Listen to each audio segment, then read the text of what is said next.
नमस्कार, हिंदी विज्ञान मंच पर आपका एक बार फिर से स्वागत है। सीबीएसई ने वेरिफिकेशन ऑफ मार्क्स का स्टेटस अपडेट कर दिया है, या सीधे शब्दों में सीबीएसई ने वेरिफिकेशन ऑफ मार्क्स का रिजल्ट आउट कर दिया है। बहुत सारे स्टूडेंट्स ऐसे थे जो अपने मार्क्स से सेटिस्फाई नहीं थे।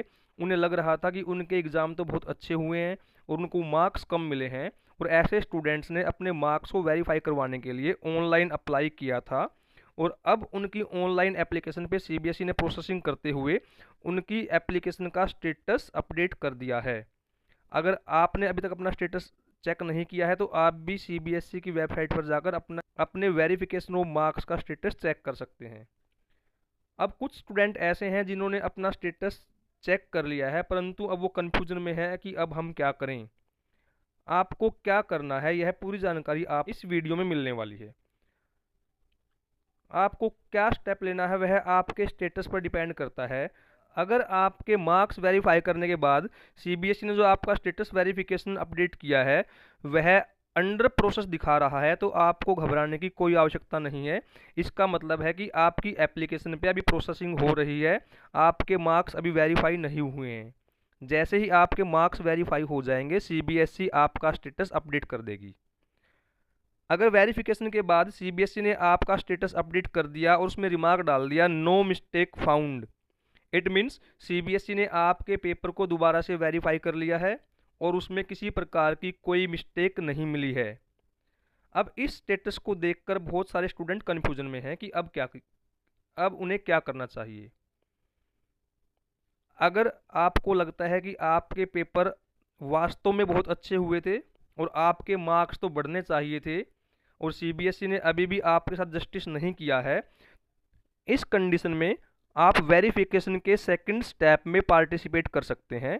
जी हाँ, अगर आपको बिल्कुल यकीन हो गया है कि आपके मार्क्स बढ़ने ही चाहिए थे तो आप वेरिफिकेशन प्रोसेस का second step obtaining a photocopy of evaluated answer books को के लिए अप्लाई कर सकते हैं। इसके लिए आपको ऑनलाइन अप्लाई करना पड़ेगा और सीबीएसई ने इसका शेड्यूल पहले से ही डिसाइड किया हुआ है। अगर आप 12th क्लास के स्टूडेंट हैं तो आपको अपनी आंसर बुक की फ़ोटोकॉपी लेने के लिए 1 जून 2024 से लेकर 2 जून 2024 तक ऑनलाइन अप्लाई करना पड़ेगा और उसके लिए आपको 700 रुपये पर आंसर बुक फीस सबमिट करनी पड़ेगी। यहाँ पर यह ध्यान देने लायक बात है कि 1 तारीख का सैटरडे है और 2 का संडे है। उसके लिए सीबीएसई ने नीचे नोट डाल दिया है कि जो सारी प्रोसेस है ये ऑनलाइन होने वाली है, तो ये सभी दिन वर्किंग डे में काउंट होंगे। तो आपको 1 तारीख और 2 तारीख के बाद कोई एक्स्ट्रा टाइम नहीं मिलेगा। अगर आपको अपनी अपनी चेक हुई आंसर बुक की फ़ोटोकॉपी लेनी है तो आपको इन्हीं 2 दिनों में अप्लाई करना होगा।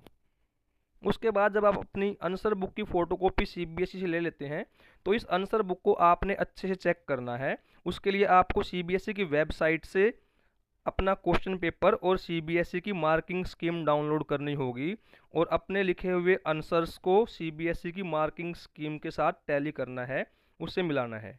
वो मिलाने के बाद अगर आपको लगता है कि किसी प्रश्न के उत्तर में आपको कम नंबर दिए गए हैं तो उसके लिए आपको वेरिफिकेशन प्रोसेस का थर्ड स्टेप री इवेल्युएशन के लिए अप्लाई करना होगा और यह काम भी आपको ऑनलाइन करना है।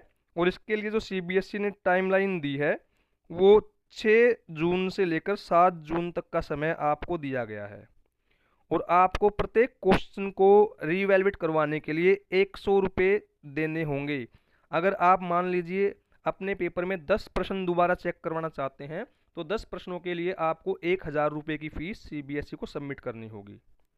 इसलिए आप अपना स्टेटस एक बार वेरीफाई करने के बाद अच्छे से अपना मन बना लें और अगर आपको 100% श्योरिटी है कि आपके मार्क्स तो बढ़ने ही हैं, तब आपको अपनी आंसर बुक की फ़ोटोकॉपी सीबीएसई से मांगनी है और उसके बाद अपनी आंसर बुक को सीबीएसई की मार्किंग स्कीम से मिलाना है।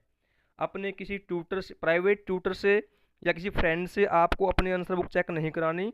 मैं फिर रिपीट कर रहा हूँ, आपको अपनी आंसर बुक सीबीएसई की मार्किंग स्कीम के साथ टैली करनी है और अगर आपको उसमें कुछ एनामोली मिलती है तभी आपको अपने क्वेश्चंस के आंसर को री इवेलुएट करवाना चाहिए। ये सारी बात 12th क्लास के लिए थी। अगर आप 10th क्लास के स्टूडेंट हैं तो आपको भी सेम प्रोसेस फॉलो करनी है। आपका भी जब वेरिफिकेशन ऑफ मार्क्स का स्टेटस अपडेट हो जाएगा और आप भी अगर ये सोचते हैं कि आपके मार्क्स तो बढ़ने चाहिए थे, सीबीएसई ने आपके मार्क्स नहीं बढ़ाए, तो आप भी अपनी इवेलुएटेड आंसर बुक की फोटोकॉपी सीबीएसई से ले सकते हैं। वो 10th क्लास के लिए जो टाइम शेड्यूल सीबीएसई ने दिया है वो 4 जून से लेके 5 जून तक का टाइम दिया गया है। उसके लिए आपको 500 रुपये फ़ी पर आंसर बुक सीबीएसई को पे करनी होगी। अगर मान लीजिए आपको 2 आंसर बुक की फ़ोटोकॉपी सीबीएसई से लेनी है तो आपको 1000 रुपये फ़ी पे करनी पड़ेगी। अब आपको भी सेम वही काम करना है। अपनी आंसर बुक की फ़ोटोकॉपी लेने के बाद सीबीएसई की वेबसाइट से आपको क्वेश्चन पेपर डाउनलोड करना है और सीबीएसई की मार्किंग स्कीम डाउनलोड करनी है। उस मार्किंग स्कीम से अपने प्रश्नों के उत्तर को मिलाना है। और अगर आपको लगता है कि आपको किसी प्रश्न के उत्तर में कम अंक दिए गए हैं तो आप भी अपने प्रश्नों को री इवेलुएट मतलब दोबारा चेक करवा सकते हैं। इस इसके लिए आपको वेरिफिकेशन प्रोसेस का थर्ड स्टेप फॉलो करना पड़ेगा और आपको फिर से ऑनलाइन अप्लाई करना पड़ेगा। और इसके लिए टाइम पीरियड जो सीबीएसई ने दिया है वो 9 जून से 10 जून का समय आपको दिया गया है। और आपको भी यहाँ प्रत्येक क्वेश्चन को इवेलुएट करवाने के लिए 100 रुपये फीस सीबीएसई को पे करनी होगी।